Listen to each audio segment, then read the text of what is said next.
maanta waxaan taaganahay madaarka Cigaal International Airport magaalada Hargeysa halkaas aan ku sii sagootiyeyno maxaabiistii madaxweynuhu cafiyay reer Galmudug iyadoo ay sidoo kale joogaan oo ay u yimaadeen inay sii kaxeeyaan maxaabiista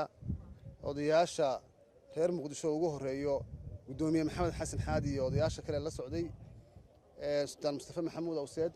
runtii qiimo iyo sharaf bay noo tahay maanta in cafiskii madaxweynuhu iyadoo la fulinayo